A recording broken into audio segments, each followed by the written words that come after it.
შობადობის კოეფიციენტებს მიეკუთვნება აგრეთვე შვილიანობის სტრუქტურული კოეფიციენტი.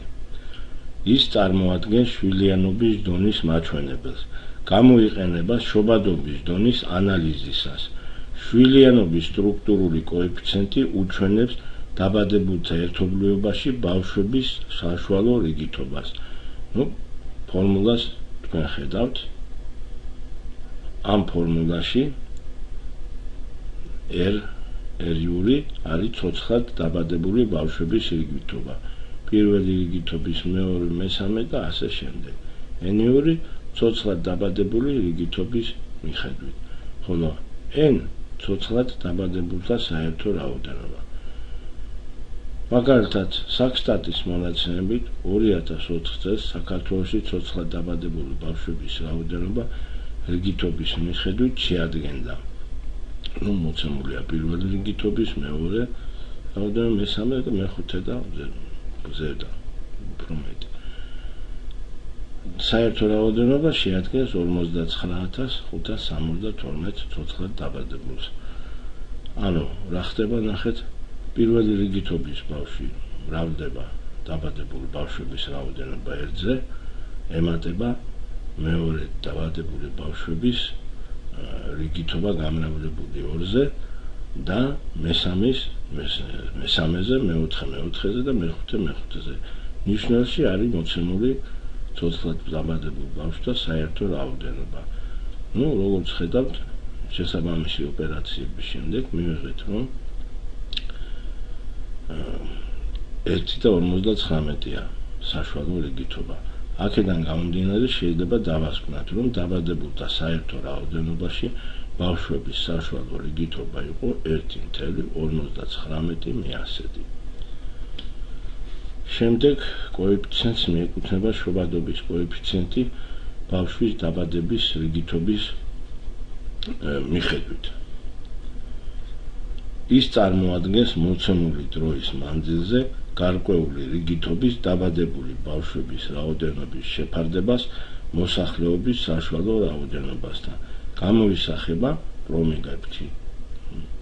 შობადობის კოეფიციენტი ბავშვის დაბადების რიგითობის მიხედვით გამოიანგარიშება მოტანილი ფორმულით, სადაც რიცხვებში N-იური გარკვეული I რიგითობის ცოცხლად დაბადებული ბავშვების რაოდენობა, ხოლო ნიშნულში I მოსახლეობის საშუალო რაოდენობა.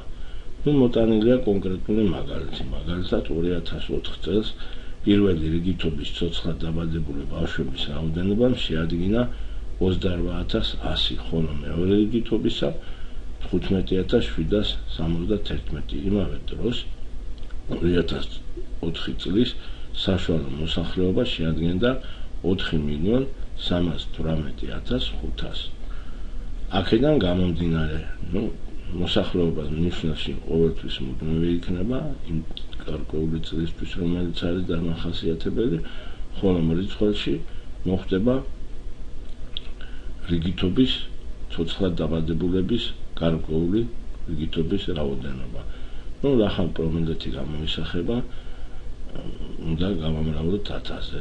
მივიღეთ კონკრეტულ შემთხვევაში, რომ პირველი რიგითობის დაბადებული ბავშვებისათვის შობადობის კოეფიციენტი შეადგენდა 6.5 მოსახლეობის 1000-ზე, ხოლო მეორე რიგითობის 3.7 მოსახლეობის 1000-ზე.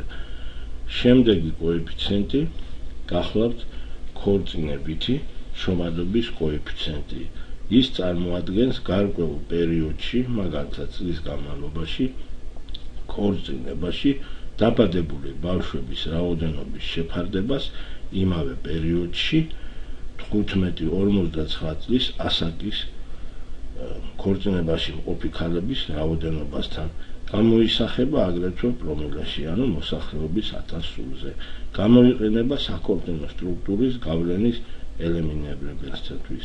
ქორწინებითი შობადობის კოეფიციენტი გამოიანგარიშება მოცემული ფორმულით, სადაც რიცხვებში N გარკვეულ პერიოდში, მაგალითად წელი, ქორწინებაში ცოცხლად დაბადებული ბავშვების რაოდენობა, ხოლო ნიშნულში იმავე დროის 15-59 წლის ასაკის ქორწინებაში მყოფი ქალების რაოდენობა.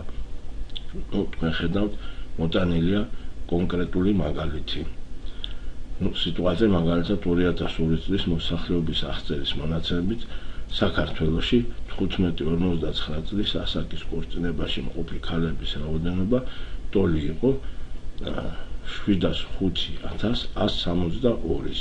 იმავე დროს ქორწინებაში ცოცხლად დაბადებული ბავშვების რაოდენობამ შეადგინა 25,202. აქედან გამომდინარე, რომ რიცხვებში მოხდება დაბადებული ბავშვების რაოდენობა, ქორწინებაში დაბადებული ბავშვების რაოდენობა, ხოლო მნიშვნელში ქორწინებაში მყოფი 15-59 წლის ასაკის ქალების რაოდენობა. pravda, პრომილებში რომ მივიღოთ, უნდა გავამრავლოთ 1000-ზე. და მივიღეთ, რომ ქორწინებითი შობადობის კოეფიციენტმა 2002 წელს შეადგინა 35,7. შემდეგ კოეფიციენტს წარმოადგენს ქორწინების გარეშე შობადობის კოეფიციენტი. ის გარკვეულ პერიოდში, მაგალითად წლის განმავლობაში, რეგისტრირებული ქორწინების გარეშე დაბადებული ბავშვების რაოდენობის შეფარდებას წარმოადგენს იმავე პერიოდში არსებული 15-59 წლის დაუქორწინებელი ქალების რაოდენობასთან. ასევე გამოისახება პრომილეში, ანუ მოსახლეობის 1000-ზე განგარიშებით. ახასიათებს დაუქორწინებელი ქალების ბავშვთა შობის ინტენსივობას. ქორწინების გარეშე შობადობის კოეფიციენტი გამოიანგარიშება მოტანილი ფორმულით. რიცხვებში ხედავთ, რომ გარკვეულ პერიოდში წლის განმავლობაში რეგისტრირებული ქორწინების გარეშე ცოცხლად დაბადებული ბავშვების რაოდენობაა, ხოლო მნიშვნელში 15-59 წლის ასაკის დაუქორწინებელი ქალების რაოდენობა. მოტანილია კონკრეტული მაგალითი. მაგალითად, 2002 წლის მოსახლეობის აღწერის მონაცემებით საქართველოში 15-59 წლის ასაკის დაუქორწინებელი ქალების რაოდენობა ტოლი იყო 455,197. იმავე დროს ქორწინების გარეშე ცოცხლად დაბადებული ბავშვების რაოდენობა შეადგინა 21,403. აქედან გამომდინარე, ვაფარდებთ ქორწინების გარეშე დაბადებული ბავშვების რაოდენობას 15-59 წლის ასაკის დაუქორწინებელი ქალების რაოდენობასთან და რომ გამოვსახოთ პრომილეთი ან მოსახლეობის 1000-ზე ვამრავლებთ 1000-ზე. აღნიშნულ თანაფარდობას. მივიღეთ კონკრეტულ შემთხვევაში, რომ 47 წარმოადგენს ქორწინების გარეშე შობადობის კოეფიციენტი, ანუ 15-59 წლის ასაკის დაუქორწინებელი ქალების 1000 ქალზე იბადება 47 ბავშვი არარეგისტრირებულ ქორწინებაში. შემდეგ კოეფიციენტს წარმოადგენს შობადობის რედუცირებული კოეფიციენტი. ის გვიჩვენებს ჩვილთა მოკვდაობის გავლენას შობადობის ზოგად კოეფიციენტზე. ის არის იმ ბავშვთა შობადობის კოეფიციენტი, რომლებმაც იცოცხლეს პირველი წელი. შობადობის რედუცირებული კოეფიციენტი რამდენადმე ნაკლებია, ვიდრე შობადობის ზოგადი კოეფიციენტი და ეს სხვაობა მით უფრო მცირეა, რაც ნაკლებია ჩვილთა მოკვდაობა. შობადობის რედუცირებული კოეფიციენტი გამოიანგარიშება მოტანილი ფორმულით, სადაც n შობადობის ზოგადი კოეფიციენტია, m-ნულოვანი ჩვილთა მოკვდაობის კოეფიციენტი. მოტანილია კონკრეტული მაგალითი.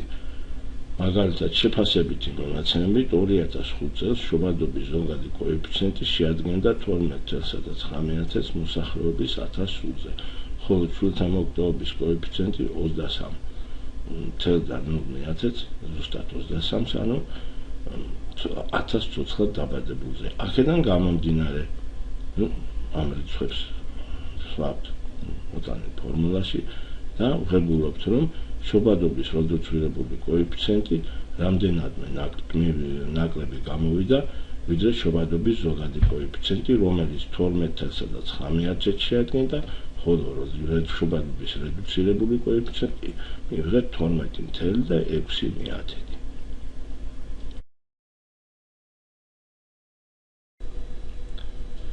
შობადობის კოეფიციენტების განხილვას მოვჭით. ეხლა გადავალთ შობადობის ინდექსებზე. შობადობის ინდექსები დემოგრაფიული ინდექსების ნაირსახეობას წარმოადგენს. არსებობს დემოგრაფიული ინდექსების სხვადასხვა სახეობა. ერთ ჯგუფს მიეკუთვნებიან მაჩვენებლები, რომლებიც ახასიათებენ მოცემული მოსახლეობის დემოგრაფიული პროცესის ინტენსივობას, ეგრეთ წოდებულ ეტანონად ან სტანდარტად მიიჩნეულ სხვა მოსახლეობასთან შედარებით. მათ მიეკუთვნება კოულის ინდექსები, ბორისოვის ინდექსი, ქორწინების ინდექსები.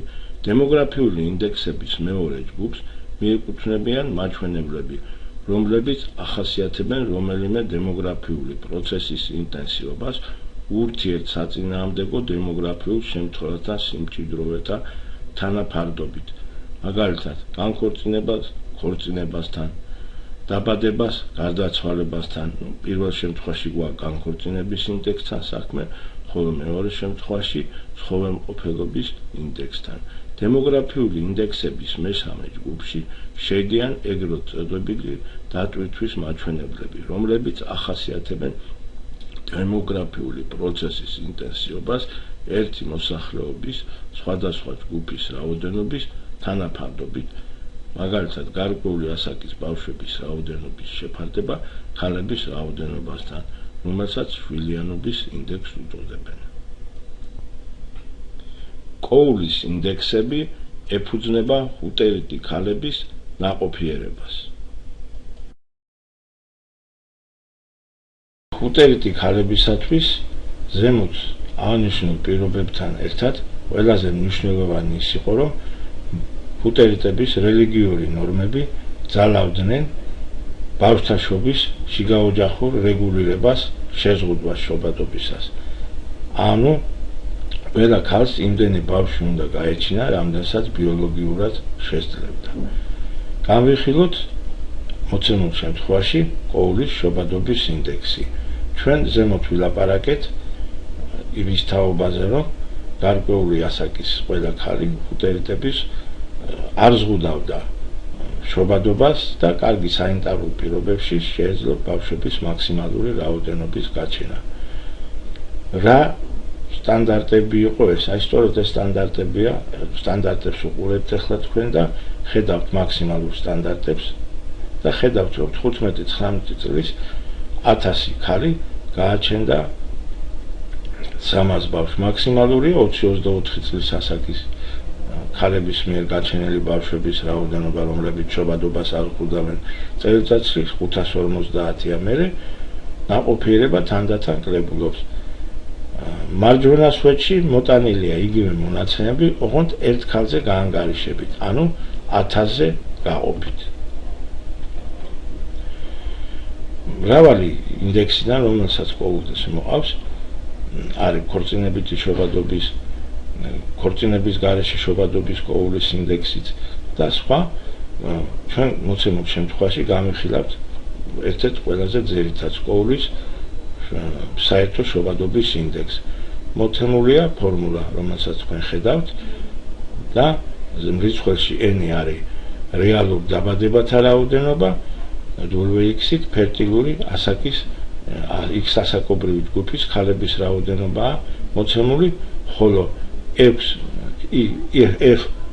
ნულოვანით მოცემულია x ასაკობრივი ჯგუფის ქალებისათვის დამახასიათებელი სტანდარტი, რომელიც ზემოთ იყო მოტანილი. ქვემოთ მოტანილია მაგალითი, კონკრეტული მაგალითი. ანუ რა უნდა ვქნათ? სტანდარტს ვამრავლებთ, რიცხვებში ხდება ცოცხლად დაბადებული ბავშვების რაოდენობა გარკვეულ წელს, ხოლო მნიშვნელში ქალების გარკვეული ასაკობრივი ჯგუფის რაოდენობას ვამრავლებთ შესაბამისი ასაკობრივი ჯგუფის ქალებისათვის დამახასიათებელ სტანდარტზე. აქ იგულისხმება ერთი ქალისთვის არის მოყვანილი, ამ მარჯვენა სვეტის მონაცემები თქვენ ვანალოთ და გამოვიდა, რომ 2002 წელს კოულის ინდექსმა შეადგინა საერთო შობადობისთვის შეადგინა 0.113. მადლობთ ყურადღებისათვის.